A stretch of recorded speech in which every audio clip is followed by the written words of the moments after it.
고지혈증 약을 먹지 않아서 젊은 사람들에게 고지혈증이 유행처럼 번져나가고 있는 걸까요? 그렇지 않습니다. 약이 아닌 식습관을 바꿈으로써 고지혈증을 관리해야 합니다. 약이 아무리 강력하다 한들 매일 먹는 음식을 이길 수는 없습니다.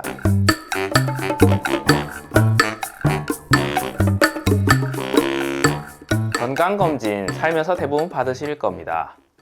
건강검진 중에 피검사를 받았는데 콜레스테롤 수치가 높다고 하면 어떤 생각이 드셨나요? 30대라면 최근에 불규칙한 식습관이나 과도한 음주가 원인인지 아니면 요즘 갑자기 곰처럼 튀어나온 아랫배가 문제인지 궁금할 겁니다. 40대가 넘어가면서부터는 걱정의 강도도 심해집니다. 옆집 누구는 심근경색이 왔다던데, 소리 없는 살인자라는 소리도 있고, 고혈압, 고지혈증, 고혈당은 세트라는데 조만간 나도 고혈압에 당뇨병도 걸리는 건가? 고지혈증 약을 안 먹으면 중풍도 빨리 온다고 하고, 게다가 의사들은 중풍 후유증으로 반신불수가 될 수도 있으니 당장에 약을 먹으라고 하죠. 그런데 콜레스테롤 수치만 높을 뿐 특별히 불편한 증상이 없습니다. 그래도 손해보는 건 아니니 처방해준 약을 먹어볼까 하면 인터넷에서는 고지혈증 약을 먹으면 소화도 안 되고 근육통도 생긴다고 그러고 피부병, 당뇨병도 걸린다고 하고 고지혈증 약을 검색하다 보면 부작용이 너무 많아 먹기도 애매합니다. 심지어 먹는다고 낫는 것도 아니라고 합니다. 딱히 불편한 증상도 없어서 약을 안 먹어도 될 것 같은데 안 먹으면 나중에 큰일 난다고 의사들이 겁을 줍니다. 이렇게 해도 안 되고 저렇게 해도 안 되면 어떻게 해야 할까요? 지금부터 그 방법을 알려드리겠습니다. 고지혈증의 정의는 혈액 내의 지질 성분이 비정상적으로 높은 상태를 말합니다. 이는 콜레스테롤과 중성지방의 수치가 정상 범위를 초과하는 경우를 포함하지요. 말만 들어서는 지방을 많이 먹으면 생길 수 있는 것처럼 보입니다.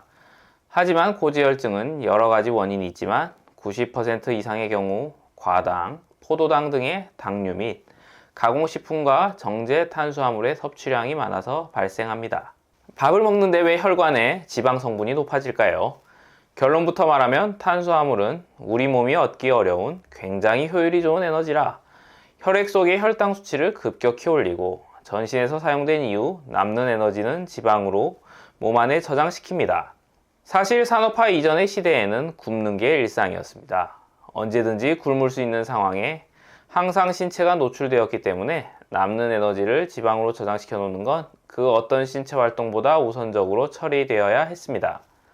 심지어 과도하게 저장하는 과정에서 염증이 생기더라도 말이죠. 사실 고지혈증 자체가 병이라기보다는 고지혈증이 있다는 건 이미 간과 내장 지방에 지방이 쌓일 만큼 쌓였고 혈관에도 지방이 떠다닐 정도로 내 몸 안의 창고가 가득 찼다는 반증입니다. 가득 찬 창고에선 억지로 채워넣은 부작용으로 염증이 발생하고 있고요. 혈관에도 지방이 떠다니는데 이 상태가 지속되면 온몸에 염증을 가지고 있는 것과 거의 동일한 상황이 됩니다.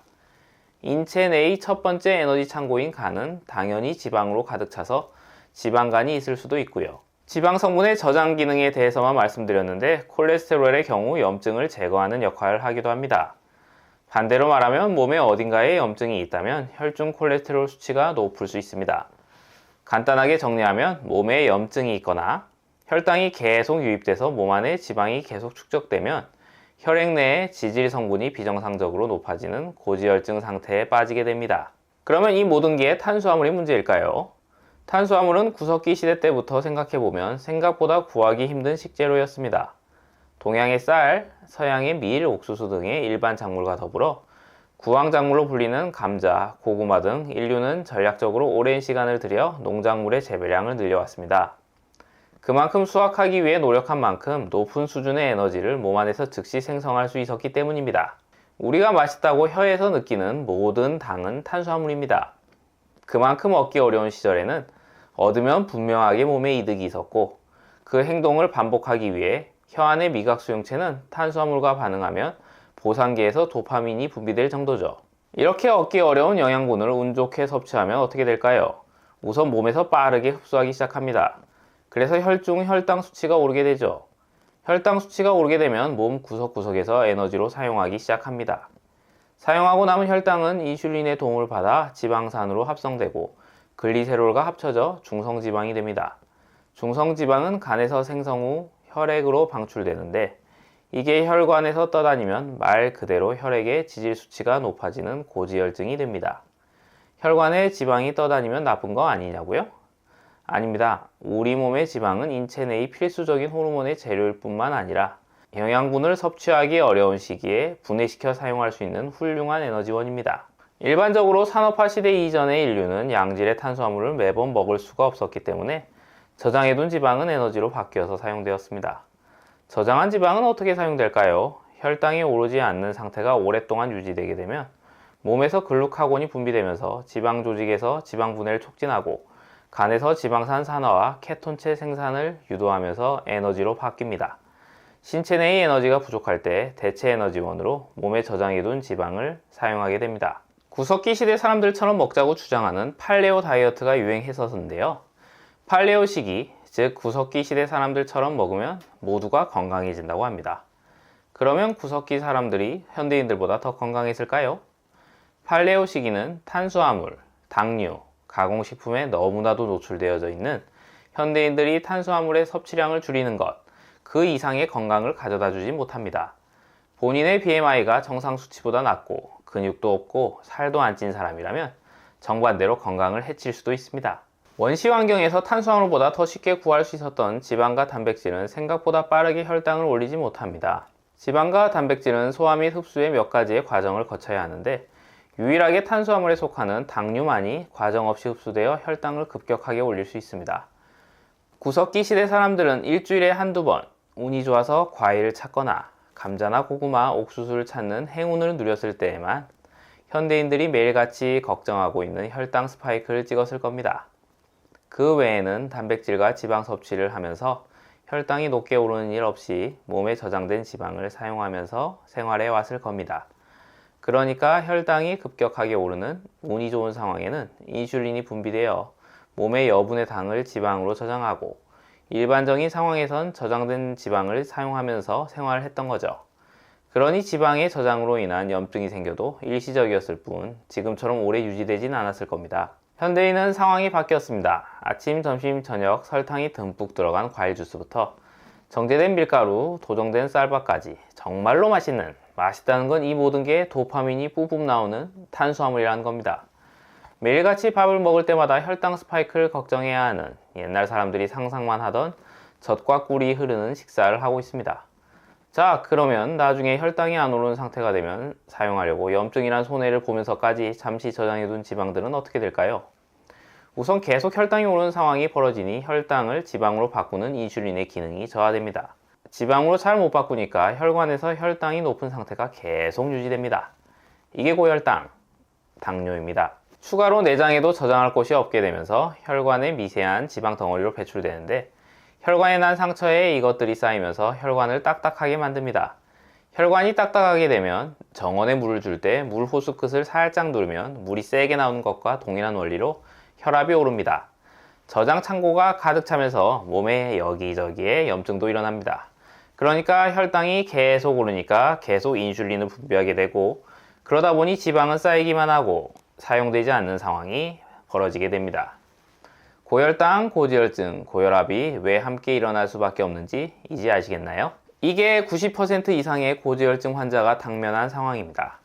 자, 이제 혈관에 지방이 떠다니고 피가 걸쭉해져서 막힐 수 있으니 간에서 콜레스테롤 합성을 감소시키는 스타틴을 먹자는 것인데 이걸 먹어서는 왜 고지혈증이 치료될 수 없는지 지금까지 제 이야기를 들은 분들은 당연히 아셨을 겁니다. 그렇다고 의사 선생님들의 판단이 틀린 것도 아닙니다. 혈중 지질 수치가 높으면 염증 수치도 이미 치솟았을 것이고 혈관이 딱딱해지고 조만간 혈관이 막힐 수도 있다는 건 분명한 사실입니다.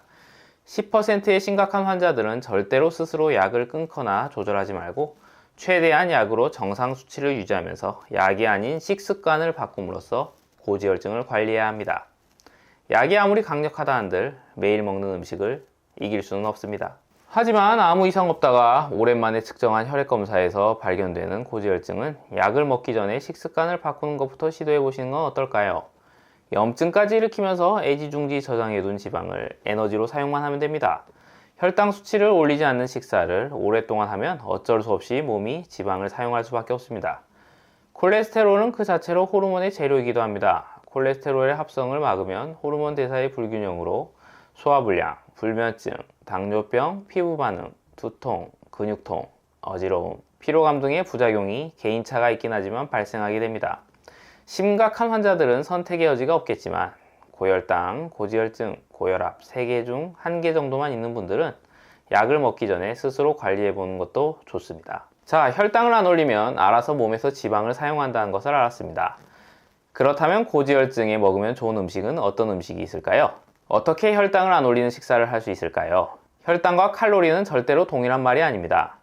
단백질과 지방, 식이섬유로 가득 찬 식사를 한다면 혈당을 올리지 않아서 지방을 태우는 글루카곤을 활성화시킬 수 있습니다. 식이섬유는 탄수화물 아닌가요? 라고 묻는 분들도 계실 겁니다. 아까 모든 당은 탄수화물이라고 했을 겁니다. 하지만 모든 탄수화물은 당이 아닙니다. 식이섬유는 당질이 아니라서 혈당을 올리지 않습니다. 식이섬유의 주요 공급원인 채소들은 십자가 채소들이 유용하게 사용되는데 브로콜리, 양배추, 방울토마토, 콜리플라워, 강황 등을 섭취하시면 좋습니다. 이마저도 간이 많이 안 좋으시면 유기농으로 섭취하십시오. 단백질 보충은 해산물, 흰살 생선, 연어, 오징어, 문어, 새우를 추천드립니다. 중금속이 많은 방어, 참치, 고래고기 등은 피해주세요. 낫또나 두부 요리도 단백질 보충에 도움이 됩니다. 육고기는 목초 비육 고기라면 좋습니다만 간이 많이 안 좋으시다면 소고기는 피하는 게 좋으며 돼지고기, 오리고기가 좋습니다. 엑스트라 버진 올리브유, 코코넛 오일, MCT 오일, 버터, 라드, 짜서 만든 들기름 등의 기름도 혈당을 올리지 않으면서 에너지 공급 및 지방 대사를 촉진하는 데 도움을 줄 수 있습니다. 식물성 경화유인 식용유, 해바라기 씨유, 카놀라유, 홍화씨유, 마가린, 쇼트닝, 파뮤는 피해 주시는 것이 좋습니다. 들기름은 알파-리놀렌산이라는 오메가3 지방산을 포함하는데 기름으로서의 역할도 있지만 알파-리놀렌산, 글루타치온, 비타민C, 비타민 E, 코엔자임 Q10, 알파-리놀렌산의 대사순환고리를 형성해 주는 데 도움을 주기도 합니다. 당뇨와 정제 탄수화물의 과다 섭취로 인한 고지혈증, 당뇨 등의 대사장애가 있는 분들은 상기고리가 끊어져 있는 경우가 많았습니다. 그냥 에너지 대사를 원활하게 하는 보조인제로서 부족할 때 보충하면 훨씬 에너지 대사가 원활해진다는 정도로만 알고 계시면 됩니다. 곡물은 최소한으로 하고 현미보다는 발화 현미를 드시고 없으면 백미를 드세요. 밀가루는 무조건 피해 주시는 게 좋습니다. MSG, 액상과당, 설탕, 스테비아, 에리스리톨 등은 모두 좋지 않습니다. 꿀과 쌀 조청이 그나마 무난합니다.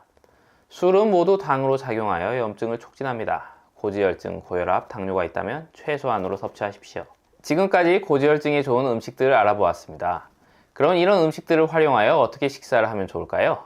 아침 같은 간단한 식사 시엔 삶은 계란 한두 알이나 무가당 요거트에 견과류 등을 섞어 드신다든지 낫또를 드신다든지 하여 단백질과 지방만 섭취하시면 적당한 아침 식사로도 기능하면서 혈당이 오르지 않습니다.